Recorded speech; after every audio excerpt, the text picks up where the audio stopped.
Oke, teman-teman, suara saya jelas? Jelas, Pak. Oke, selamat siang semuanya. Assalamualaikum warahmatullahi wabarakatuh. Waalaikumsalam warahmatullahi wabarakatuh.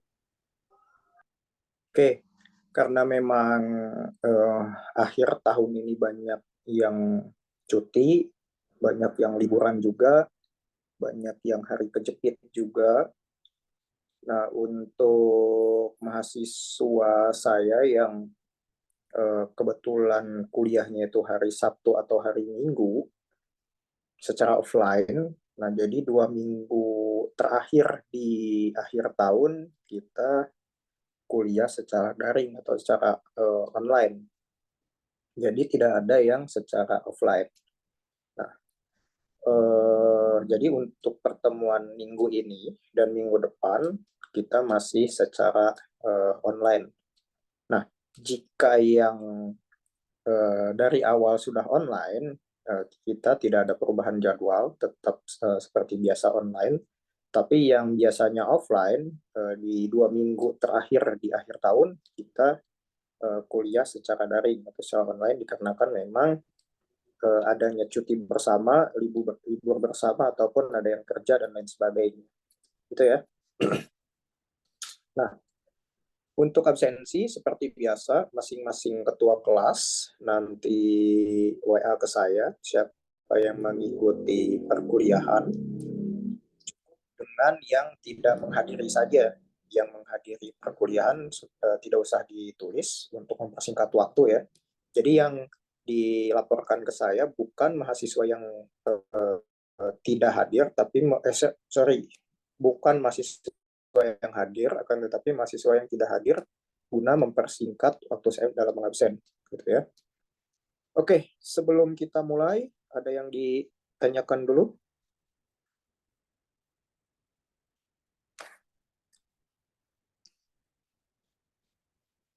Oke, jika tidak ada, kita mulai. Sebelum UTS kan waktu itu kita membahas tentang pendanaan jangka pendek, ya kan? Nah, sekarang ada keberlanjutannya yaitu tentang pendanaan jangka panjang. Nah, apa sih yang akan kita bahas di dalam pendanaan jangka panjang ini? Oke, mari kita lihat outline-nya yang akan kita bahas pada hari ini. Di dalam sesi pendanaan jangka panjang, kita akan membahas tentang kredit investasi. Nah, kalau sifatnya, jadi pendanaan jangka panjang itu bisa didapat oleh korporasi atau oleh individu dari kredit investasi. Kemudian kalau jangka pendeknya bukan kredit investasi ya, tapi kredit modal kerja. Apa itu kredit investasi dan kredit modal kerja? Perbedaannya, jika kredit modal kerja, termin atau waktu termin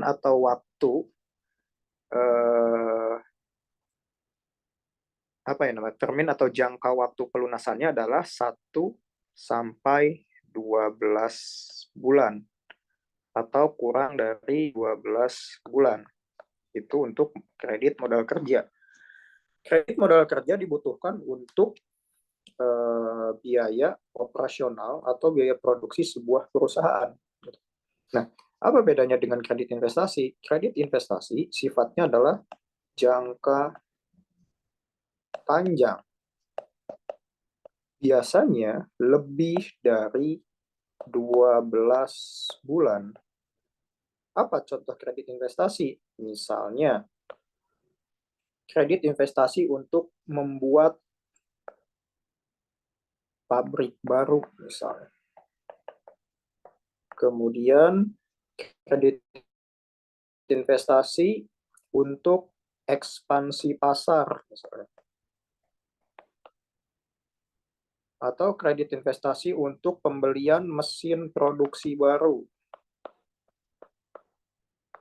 Nah, atau kredit investasi untuk pembelian kendaraan operasional baru.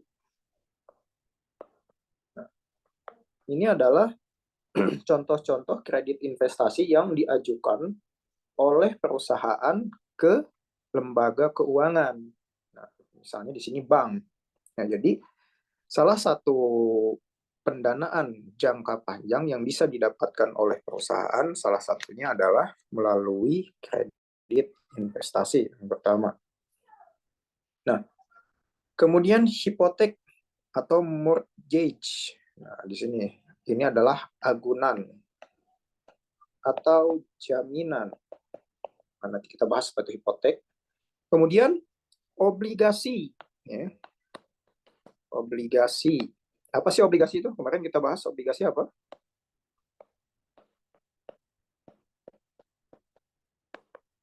Surat hutang. Jadi sebuah perusahaan bisa mendapatkan sumber dana jangka panjangnya melalui obligasi. Kemarin kan kita membahas tentang saham, ya. Imbal hasilnya kan kalau saham tuh kemarin dividen, kan. Nah, kalau obligasi imbal hasilnya adalah bukan dividen, tapi kupon. Ya. Sebenarnya sama aja sih, imbal hasilnya berbentuk uang gitu. Kalau misalnya di dividen juga, kalau dividennya cash, imbal hasil dividennya adalah uang. Nah, obligasi atau surat hutang juga, kupon juga ada yang tunai, ada juga yang non tunai, dan biasanya tunai gitu. Nah, hanya berbeda penyebutan nama. Kalau misalnya di saham, penyebutan imbal hasilnya adalah dividen. Kalau di obligasi, sebutan untuk imbal hasilnya adalah kupon, gitu ya. Kemudian ada obligasi konversi. Nah, ini kita nanti bahas apa sih obligasi konversi. Kemudian kita bahas saham preferen. Apa sih bedanya saham preferen dengan saham biasa, gitu ya. Nanti kita bahas apa sih perbedaannya. Kemudian bagaimana penerbitan sekuritas di pasar modal. Nah, jadi perusahaan bisa mendapatkan pendanaan jangka panjangnya mulai dari kredit investasi, hipotek atau mortgage, atau dengan cara mengagunkan asetnya, kemudian obligasi dengan cara menerbitkan surat hutang, atau dengan cara menerbitkan saham sebagai bentuk kepemilikan investor di dalam pendanaan jangka panjang perusahaan, atau juga menerbitkan sekuritas lain di pasar modal. Gitu ya, bentuknya banyak, ada commercial paper gitu, dan lain-lain gitu ya. Nah, nanti kita bahas satu persatu. Contoh yang pertama, perusahaan bisa mendapatkan sumber dana jangka panjangnya melalui kredit investasi. Nah, kalau jangka pendek namanya kredit modal kerja. Ini adalah dua hal yang sangat berbeda. Kalau ini diperuntukkan yang tadi seperti kita bahas untuk kegiatan operasional atau produksi yang biasanya kurang dari 12 bulan. Nah, kalau yang ini kredit investasi biasanya lebih dari 12 bulan. Kalau dilihat dari tenornya. Jenis pendanaan ini disediakan oleh perbankan, biasanya bank konvensional, ataupun bank syariah, bisa juga, ya, ataupun lembaga keuangan non-bank seperti leasing, ya, bisa mengeluarkan kredit investasi juga. Dan masih banyak dimanfaatkan oleh kalangan pengusaha. Jadi pengusaha-pengusaha masih banyak memanfaatkan kredit investasi ini untuk kegiatan pendanaan jangka panjangnya. Kemudian suku bunga kredit investasi di Indonesia dinyatakan lebih rendah dari suku bunga kredit modal kerja. Nah, jadi ada anomali di Indonesia kalau misalnya suku bunga di Indonesia itu, kalau yang investasi kan sifatnya jangka panjang ya, malah bunganya itu lebih rendah dari modal kerja yang lebih pendek. Nah, ini sebenarnya anomali nih. Harusnya kan semakin panjang tenor eh, kredit, maka bunganya akan semakin tinggi. Nah, kalau di kredit investasi, walaupun tenornya tinggi, tapi bunganya lebih kecil dibanding dengan kredit modal kerja. Nah, ini sebenarnya anomali yang ada di Indonesia. Di negara-negara lain sebetulnya tidak terjadi, ya. Malah yang lebih riskan kredit yang tenornya panjang dibandingkan dengan kredit yang tenornya pendek sebetulnya. Tetapi di Indonesia sendiri malah kalau kita ngutang tenornya pendek kurang dari setahun, bunganya malah lebih gede daripada kita kredit dengan tenor yang lebih panjang. Ini anomali ini. Nah, kalau kalian skripsinya ada yang minat ke arah sini, boleh. Kemudian seringkali klausul yang menyatakan bahwa debitur tidak dapat melunasi kredit investasi yang diambilnya lebih cepat dari jangka waktu yang disepakati membuat tingkat bunga efektif yang ditanggungnya tidak selalu lebih kecil dari tingkat bunga kredit jangka pendek atau modal kerja. Nah, jadi seringkali klausul yang menyatakan bahwa debitur tidak dapat melunasi kredit investasi yang diambil lebih cepat dari jangka. Jadi kalau misalnya apa ya? Kenapa bunga di Indonesia kredit investasi lebih rendah dibandingkan modal kerja? Dikarenakan lebih bisa memberi keleluasaan bagi pengusaha untuk bisa membayar kreditnya kalau jangka panjang, ya kan. Kalau pendek kan bentar lagi bayar cicilan, bentar lagi bayar cicilan, dan biasanya itu lebih tinggi pokoknya dibandingkan dengan kredit investasi. Ya. Sebelum kita masuk ke hipotek mengenai kredit investasi, ada yang tanyakan dulu nggak? Oke, kita lanjut ke mortgage. Apa sih mortgage itu? Atau hipotek kalau menurut KBBI atau Kamus Besar Indonesia. Hipotek merupakan bentuk hutang jangka panjang dengan agunan aktiva bergerak ataupun tidak bergerak. Contohnya tanah, bangunan, kendaraan, misalnya. Ya. Ataupun misalnya surat berharga juga bisa. Atau lain-lain. Oke. Jadi hipotek adalah bentuk hutang jangka panjang dengan agunan aktiva bergerak berupa tanah, bangunan, kendaraan, dan lain-lain. Nah, dalam perjanjian kreditnya disebutkan secara jelas aktiva apa yang dipergunakan sebagai agunan. Nah, jadi kalau misalnya kalian ingin mengajukan kredit ke bank, misalnya bank bakal tanya, gitu. Oke, saya berikan, akan tetapi dengan syarat ada hipotek atau agunan yang dijaminkan. Nah, misalnya kalian bersedia menjaminkan rumah, menjaminkan kendaraan, misalnya untuk mendapatkan kredit dari lembaga pembiayaan, contohnya bank. Nah, dalam peristiwa likuiditas kreditur akan dibayar terlebih dahulu dari hasil penjualan aktiva tetap yang dipergunakan sebagai agunan. Nah, jadi biasanya di dalam pencairan dananya, biasanya kreditur akan dibayar terlebih dahulu dari penjualan aktiva tetap yang dipergunakan sebagai agunan. Jadi misalnya kalian butuh butuh dana, akan tetapi dengan jaminan rumah misalnya. Kita kan menjual rumah bukan hal yang gampang, ya kan, walaupun rumah tersebut ingin kita jadikan pendanaan jangka panjang misalnya. Akan tetapi biasanya bank mau menerima rumah tersebut misalnya yang ingin dijual. Nah, dan biasanya tuh bank menalangi terlebih dahulu pendanaan yang kita butuhkan, baru dananya diberikan kepada kita. Gitu ya. Lalu apabila hasil penjualan aktiva yang diagunkan tersebut belum cukup, maka sisanya menjadi kreditur umum sama seperti pemilik obligasi. Nah, jadi kalau misalnya agunannya tidak mencukupi untuk mengcover pendanaan jangka panjang yang perusahaan inginkan, nah, sisanya bisa dianggap atau dikonversi menjadi obligasi atau surat hutang atau surat pengakuan hutang, gitu ya. Jadi misalnya kalian butuh dananya 100 juta, tapi mobil yang kalian agunkan lakunya hanya 80 juta misalnya. Nah, sisanya kan 20 juta ini gimana?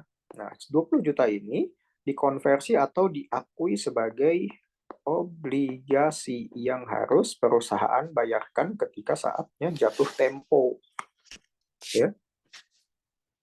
Nah, itu adalah mortgage atau hipotek. Nah, kalau misalnya obligasi apa? Kita kan sering berbicara obligasi-obligasi. Gitu ya. Sebelum kita ke obligasi, ada yang ditanyakan nggak terkait kredit investasi maupun mortgage? Baik, jika tidak ada, kita langsung ke obligasi. Nah, sebelum kita ke contoh soal, obligasi itu kan tadi kita bahas adalah surat pengakuan hutang yang dikeluarkan oleh perusahaan dengan imbal hasil berupa kupon atau bunga yang akan diberikan ketika jatuh tempo. Itu namanya obligasi. Berbeda dengan saham, obligasi mau perusahaan tersebut untung ataupun rugi, obligasi harus tetap dibayar ketika jatuh tempo. Berbeda dengan saham, ketika perusahaan berhak tidak membagikan imbal hasil dalam bentuk dividen kepada para pemegang saham. Itu bedanya obligasi dan saham ya. Mau rugi, mau untung, obligasi harus tetap dibayar. Kalau saham, tergantung keputusan RUPSLB. Ya kan? Kalau untung, kalau nggak dibagikan, ya tidak jadi masalah. Tapi kalau misalnya rugi, tidak membagikan pun tidak masalah. Jadi tergantung RUPSLB. Kalau obligasi, tidak tergantung RUPSLB. Jadi mau rugi atau enggaknya, tetap harus dibayar. Nah, misal contoh di sini. Misalkan PT ANA telah menerbitkan obligasi dengan kupon rate 17% per tahun. Saat ini, obligasi tersebut masih mempunyai usia 9 tahun lagi. Ya. Kok di sini? Bentar. 9 tahun lagi. Karena menurunnya suku bunga, obligasi yang ekuivalen dapat dijual sesuai dengan nilai nominal dengan kupon rate hanya 14% per tahun. Nah, jadi di sini PT ANA menerbitkan obligasi dengan kupon rate 17%. Nah, ini adalah janji PT ANA untuk memberikan imbal hasil sebanyak 17% per tahun terhadap obligasi yang dikeluarkannya. Nah, misalnya saat ini obligasi tersebut masih mempunyai 9 tahun lagi sisanya. Nah, karena menurunnya suku bunga, obligasi yang ekuivalen dapat dijual sesuai dengan nilai nominal dengan kupon rate hanya 14% per tahun. Nah, jadi kalau misalnya kalian ingin membeli obligasi dikarenakan menurunnya suku bunga, ya, yang tadinya imbal hasilnya adalah 17% per tahun menjadi 14% per tahun. Karena itu perusahaan ingin call obligasi lama, call price sebesar 105. Nah, diperlukan periode 3 bulan overlap sebelum obligasi baru dipergunakan untuk melunasi obligasi lama. Nah, yang jadi pertanyaan, berapa keuntungan karena penggantian obligasi lama dengan baru? Nah, kita lihat di sini. Kalau dipergunakan nominal misalnya 1 juta, ya kan? Jadi kalian membeli obligasi dari PT ANA adalah sebesar 1 juta. Maka perhitungan akan nampak sebagai berikut. Pelunasan obligasi lama sebanyak 105%. Tadi kan ada peningkatan kan? Menjadi call price sebesar 105. Dikalikan 1 juta menjadi 1.050.000. Kemudian kas masuk obligasi baru. Ini kan 1 juta, ya kan? Yang tadi kan ini total 1,5 juta dikurang 1 juta. Kan selisihnya berapa? Selisihnya jadi 50.000. Nah, kemudian Bunga selama periode overlap 0,25 dikali 17 dikali 1 juta sama dengan 42.500. Nah, dari mana 0,25 ini? Ya kan ini pertanyaan. Oke. Dari mana coba 0,25-nya? Yang bisa bantu saya nggak? Kira-kira dari mana sih 0,25 ini?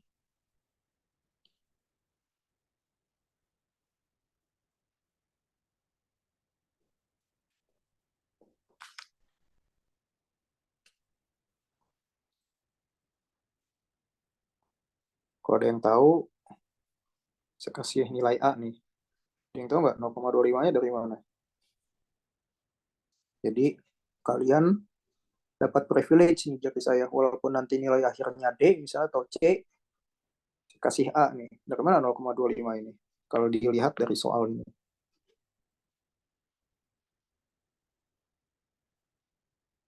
Halo, suara saya masih jelas? Jelas, Pak. Oke. Ada yang mau coba nggak? Saya obrol nilai ini karena kelas yang saya ampu terlalu banyak. Dari mana 0,25 itu? Ada yang bisa bantu jelaskan nggak?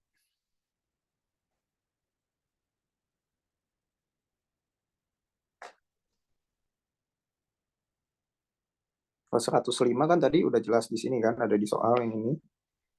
Terus yang ini 1 juta juga kan diasumsikan kalau misalnya nilai nominal obligasi tersebut 1 juta, kemudian ada kenaikan sebanyak 105% menjadi 1.050.000. Nah, kemudian kas masuk obligasi baru dihitung selisihnya kan. Di sini selisih antara 1.050.000 dikurang 1 juta. Hasilnya adalah 50.000 selisihnya. Nah, kemudian bunga selama periode overlap 0,25 ini kan dilihat nih. PT Anu telah menerbitkan obligasi dengan kupon rate 17% per tahun. Saat ini obligasi tersebut masih mempunyai usia 9 tahun lagi. Karena menurunnya suku bunga, obligasi yang ekivalen dapat dijual sesuai dengan nilai nominal dengan kupon rate hanya 14% per tahun. Karena itu, perusahaan ingin call obligasi lama. Call price harga 105 diperlukan periode 3 bulan. Ya kan? Ya kan? 3 bulan. Kemudian, setiap tahun ya kan, di sini menerbitkan obligasi dengan kupon rate 17% per tahun. Tapi kan ini baru 3 bulan, ya kan? Per tahunnya dapat 17%, akan tetapi sekarang kan baru 3 bulan, ya kan? Periode yang diperlukan untuk overlapnya. Berarti 3 per 12. Berapa nih 3 per 12? 0,25, Pak. 0,25. 0,25 dari sini, ya. 1 tahun kan ada 12 bulan, overlapnya baru 3 bulan. Berarti 0,25 ini dari 3 per 12 bulan. Dikali berapa? Dikali kupon rate-nya di sini 17, ya kan? Nah, kali 17 dikali nilai obligasinya adalah 1 juta, maka bunga selama periode overlap adalah 42.500. Nah, itu ya. Lalu kemudian kas di sini tuh agak gini ya, kalau di iPad jadi agak mencong-mencong ya. Padahal nggak kayak gini aslinya. Nah, maka kas keluarnya adalah 92.500. Ya.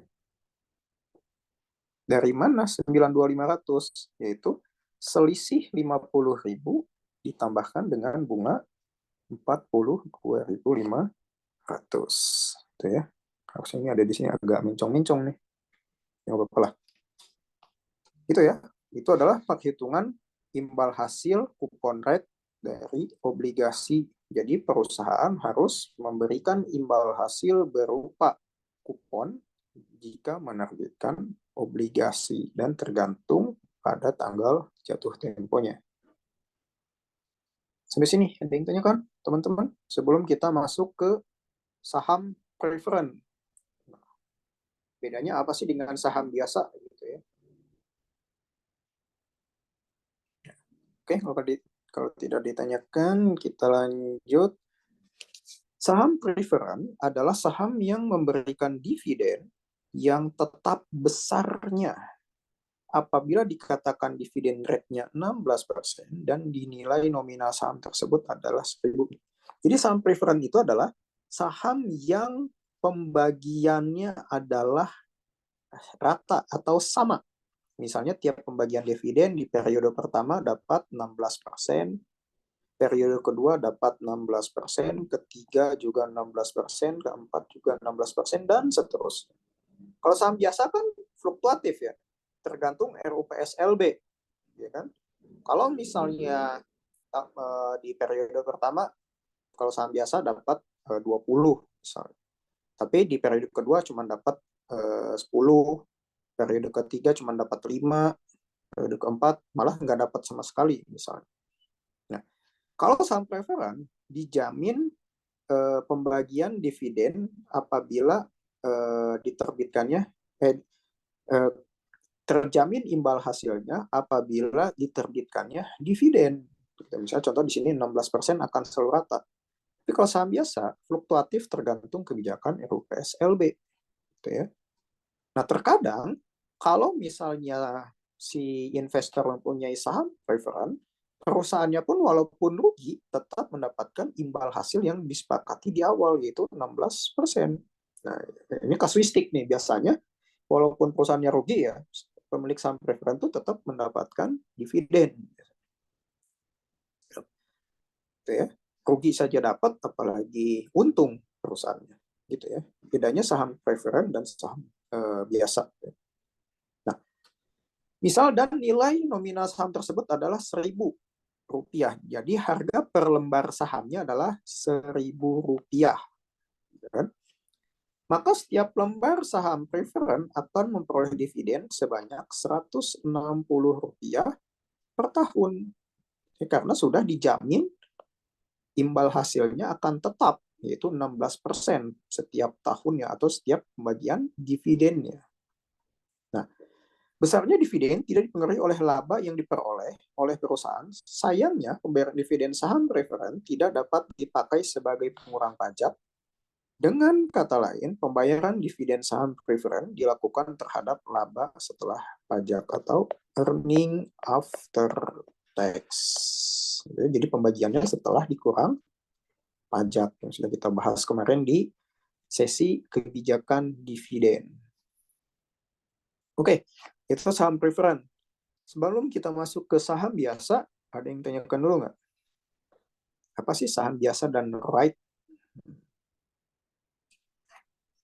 Saham biasa dan right yaitu misalkan suatu perusahaan saat ini memiliki jumlah lembar saham sebanyak 10 juta dengan harga saat ini adalah 15.000 per lembar saham.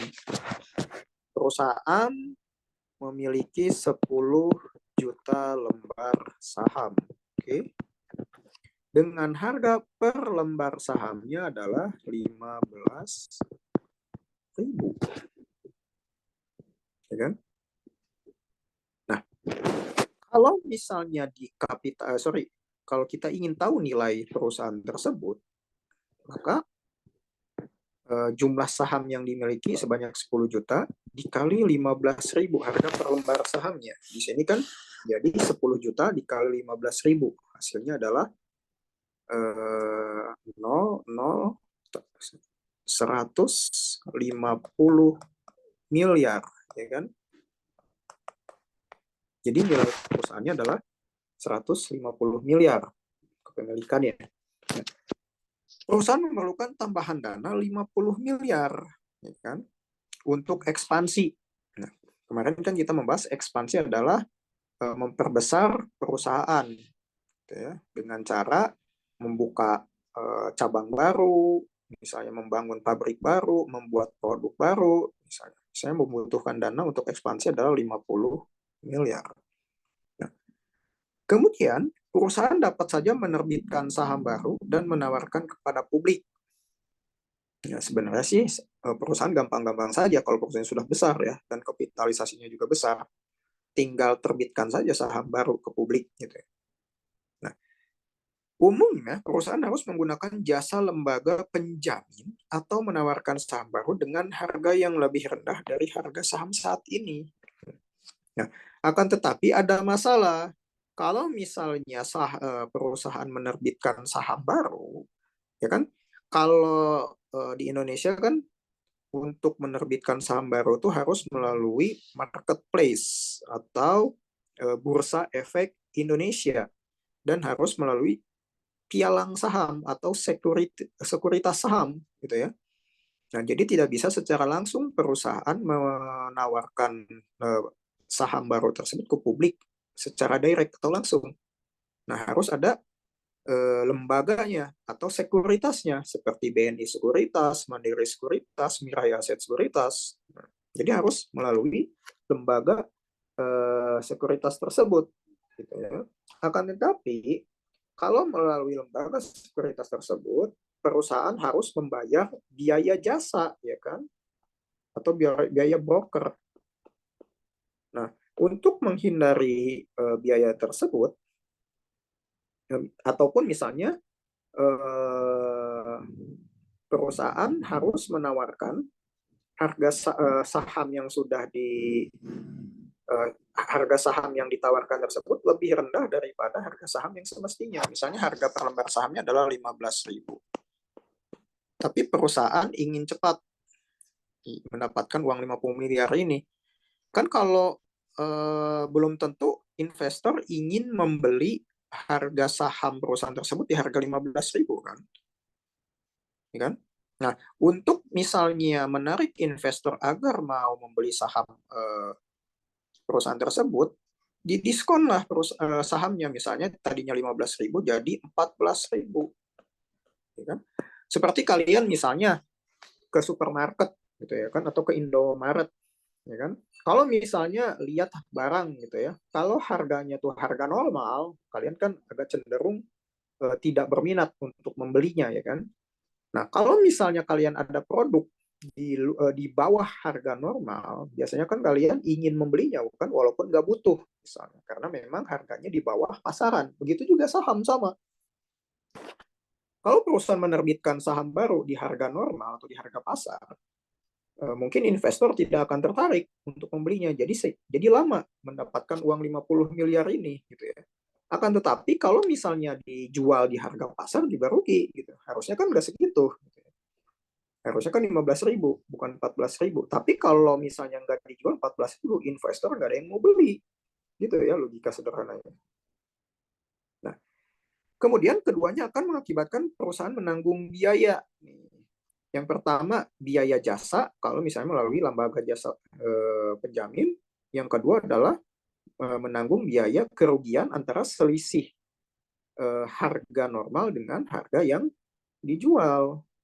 Menanggung biaya tersebut. Ya. Nah, kemudian pilihan pertama mengakibatkan perusahaan akan membayar fee kepada pihak penjamin, itu ongkos fee itu. Dan yang kedua berarti distribusi kemakmuran kepada pemegang saham akan menurun. Jadi imbal hasil yang akan diterima oleh pemegang saham pun akan menurun dalam bentuk dividen. Ya. Sampai sini, ada yang tanyakan nggak terkait saham biasa dan right? Ya. Jadi saya ingatkan kembali, pembahasan materi kebijakan dividen, saham, obligasi, kemudian dan lain-lain di dalam manajemen keuangan hanya berdasarkan filosofi yang sudah kita bahas di pertemuan kemarin. Secara praktiknya akan dibahas nanti di kuliah portofolio dan teori investasi. Gitu ya. Oke, sebelum dilanjutkan ke penerbitan sekuritas di pasar modal, yang tanyakan dulu nggak? Cukup, Pak. Ya.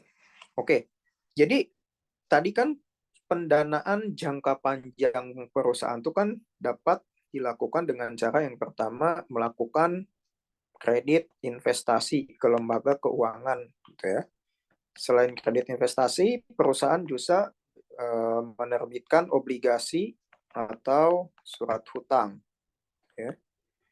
Kemudian yang ketiga, perusahaan juga bisa menerbitkan saham gitu ya.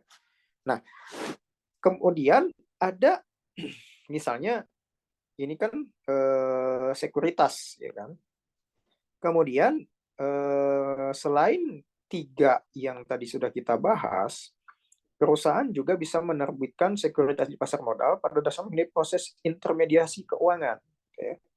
Nah, kalau misalnya misalnya mengajukan kredit investasi, di situ ada intermediasi keuangan, gitu ya.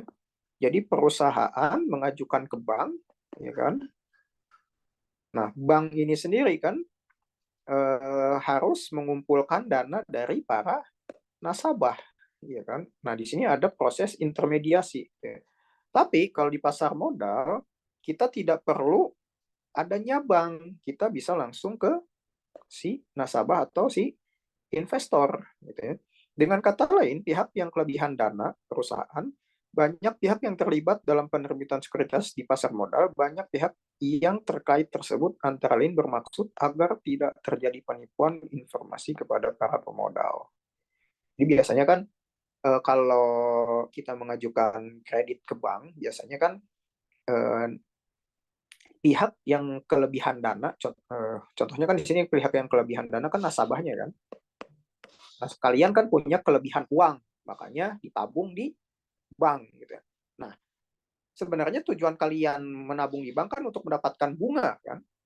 Nah, sebenarnya kalian tahu bank itu mempergunakan uang tabungan kalian tuh untuk kredit perusahaan lain gitu ya.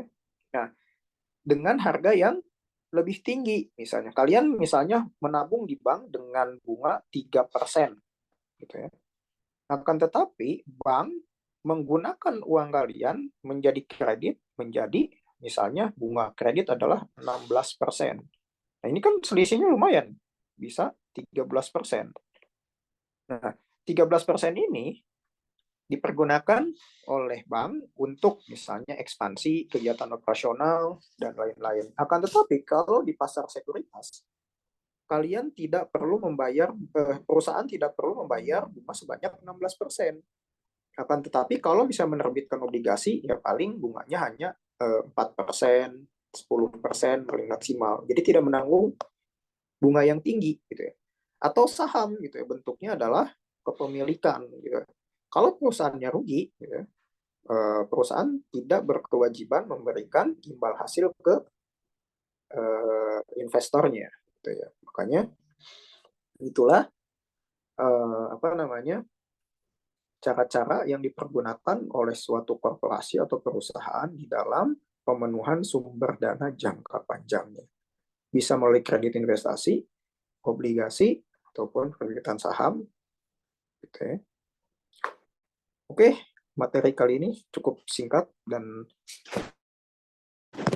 tidak mau membebani kalian dengan berbagai macam hitungan karena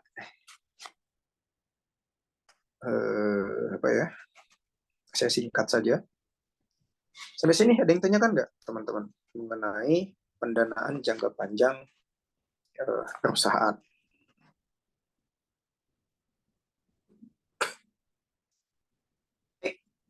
Jika tidak ada pertanyaan, silahkan cek tugas yang sudah saya kirim di Adlink. Sudah dicek belum tugasnya oleh kalian? Nah, di sana kan kalian disuruh untuk apa di situ? Ada yang sudah baca belum tugasnya?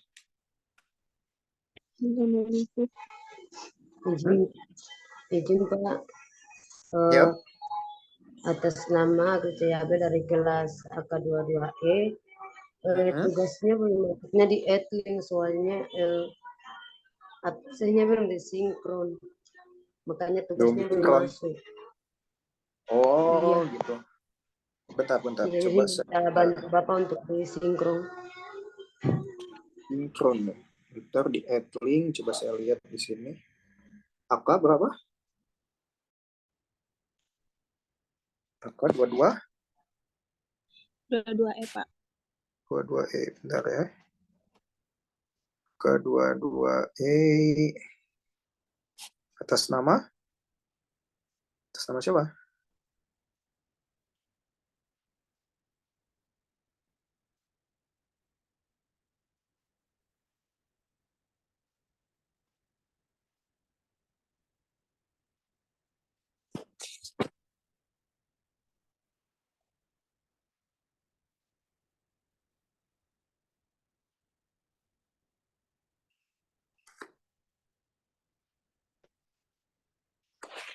Sudah sinkronkan semua pesannya akuntansi AK22.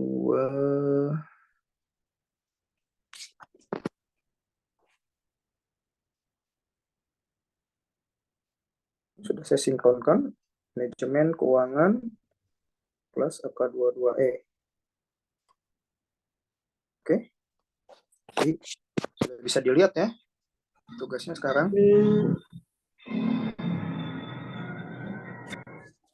Sudah saya sinkronkan tadi.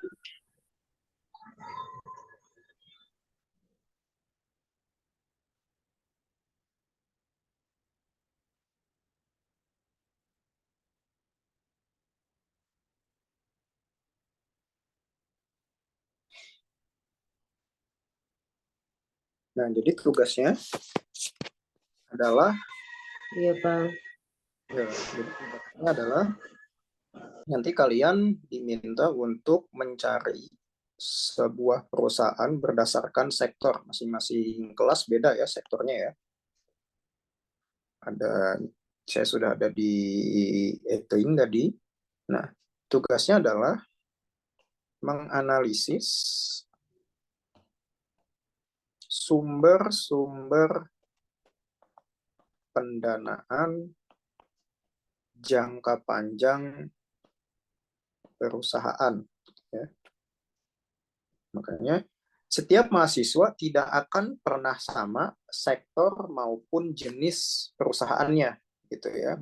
Maka dari itu per kelasnya saya beda-bedakan sektornya, dan saya inginkan per kelas tidak ada perusahaan yang sama, gitu ya.